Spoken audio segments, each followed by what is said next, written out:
வணக்கம். கூட்டு வட்டி கண்டுபிடிக்கிற மெத்தட்ல ஒவ்வொரு ஆண்டும் ரேட் ஆஃப் இன்ட்ரெஸ்ட் மாறிக்கிட்டே வரும்போது அதுக்கு எப்படி கூட்டு வட்டி கண்டுபிடிக்கிறது அப்படிங்கிறத பார்ப்போம்.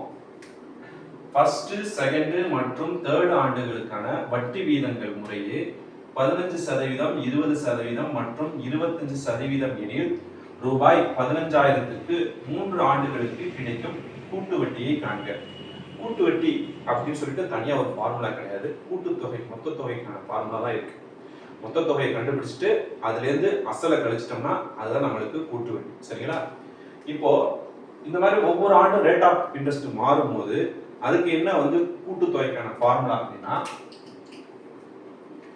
A equal to P bracket 1 plus R by 100. சரிங்களா? இந்த இடத்துல R போடக்கூடாது, A போட்டுக்கணும். சரிங்களா? ஓகே.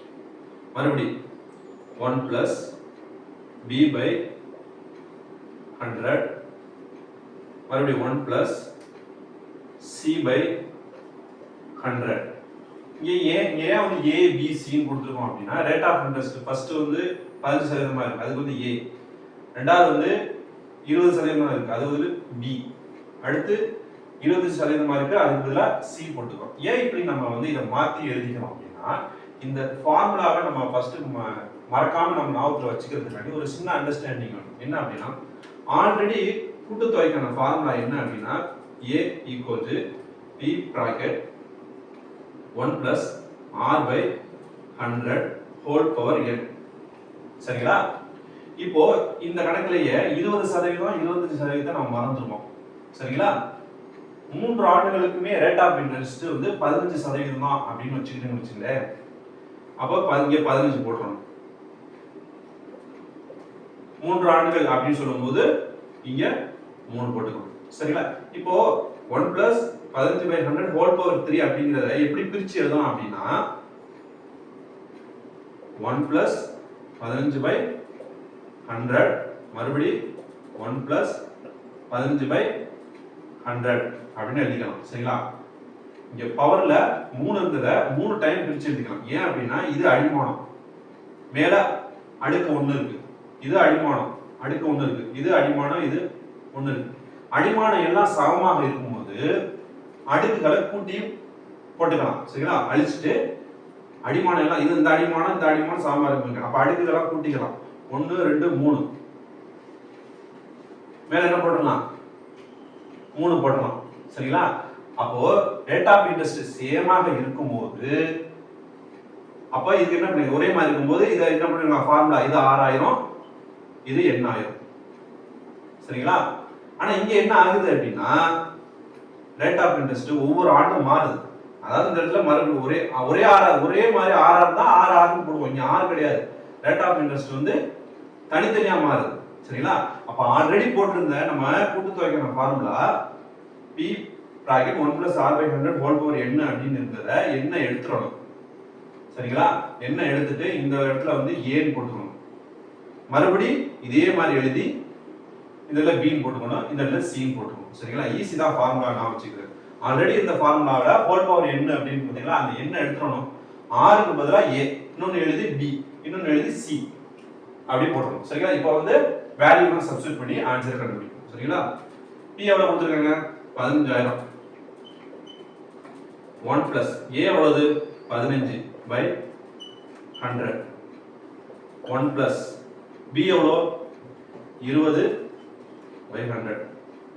1 plus C எவ்வளவு? 25/100. சரிங்களா? இப்போ நம்ம இத அடிப்போம். சரிங்களா? 5 ஆல அடிப்போம். 3 5 15, 100ல 25. சரிங்களா? இங்க அதே மாதிரி 20 ஆல அடிக்கலாம். 1 20 20, 5 20 100. இங்க 25 ஆல அடிக்கலாம். 1 25 25, 4 25 100. சரிங்களா? 15,000. சரிங்களா? 1 plus 3/20, 1 plus 1/5, 1 plus 1/4. சரிங்களா? இப்போ 15,000 குறுக்கு பெருக்கல் 20ஐயும் 1ஐயும் பெருக்கினா 20, 20ஓட 3 கூட்டினா 23/20. 1ஐயும் 5ஐயும் பெருக்கினா 5, 5ஓட 1 கூட்டினா 6, 6/5. 4 1 பெருக்கணும்னா 4, 4ஓட 1 கூட்டணும் அப்படின்னா 5, 5/4. சரிங்களா? இப்போ நீங்க கவனிக்கணும், இந்த மாதிரி இது அடைப்புக்குள்ள தனித்தனியா போட்டுருக்கோம்னா இதெல்லாம் பெருகிட்டு இருக்குன்னு அர்த்தம். சரிங்களா? இங்க எல்லாமே பெருகிட்டு இருக்குன்னு அர்த்தம். நம்ம இங்க வச்சு அடிக்கலாம். ஒரு 5 5 ஒரு 5 5. சரிங்களா? இங்க 0க்கு 0க்கு அடிச்சிருவோம். சரிங்களா? 1 2 3 2 6. கீழ 4 மட்டும் இருக்கு. இது 1500 இருக்கு. கடைசில 2 0ல முடிஞ்சிச்சு அப்படின்னா அது 4ஆல டிவைட் ஆகும். கண்டிப்பா. சரிங்களா? கடைசில இருக்கக்கூடிய 2 டிஜிட் வந்து 4 மடங்காவோ இல்லைன்னா டபுள் ஜீரோவோ இருந்தா அது 4ஆல அடிபடும். அப்போ 1 4 4. நம்ம 15 தான் எடுத்துக்கிறோம். 3 4 12. சரிங்களா? மிச்சம் என்ன இருக்கும்? 15ல 3 4 12 மிச்சம் 3 இருக்கும். 7 4 28. சரிங்களா? அதாவது இது 0ஓட சேர்த்து 7 4 28. மிச்சம் 2 இருக்கும். 0க்கு முன்னாடி சேர்த்தோம்னா 20. 5 4 20. சரிங்களா? Right, okay. அப்போ 375 பெருக்கல் 23 பெருக்கல் 3. இதெல்லாம் இது எல்லாத்தையும் பெருக்கணும் அப்படின்னா நமக்கு என்ன கிடைச்சிடும்? A கிடைச்சிடும். இப்போ இங்க இடம் கணக்கு பெருக்குவோம். 375 பெருக்கல் 23 பெருக்கல் 3. சரிங்களா? அப்புறம் 3 பெருக்குவோம், 23ஆல பெருக்குவோம். சரிங்களா? Right, okay.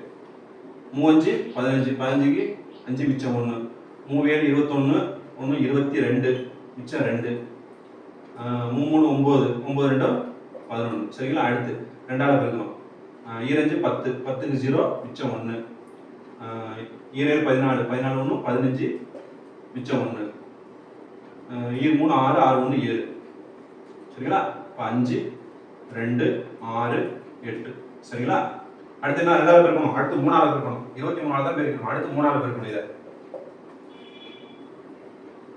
3 5 15 மிச்சம் 1. 3 2 6 6 1 7. 3 6 18 18 8 மிச்சம் 1. 3 8 24 24 1 25. சரிங்களா? அப்போ 25,875 அப்படிங்கிறது தான் மொத்த தொகை. சரிங்களா? அங்கே அழைச்சிட்டு செய்வோமா? அதாவது மொத்த தொகை என்ன கிடைச்சிருக்கு? A = 25,875. சரிங்களா? நமக்கு என்ன வேணும்? கூட்டு வெட்டி வேணும். சரிங்களா? அப்போ அசல் எவ்வளவு? 15,000 கழிச்சிடறோம். 5 7 8 0 1. அப்போ கூட்டு வட்டி எவ்வளவு அப்படின்னா 10,875.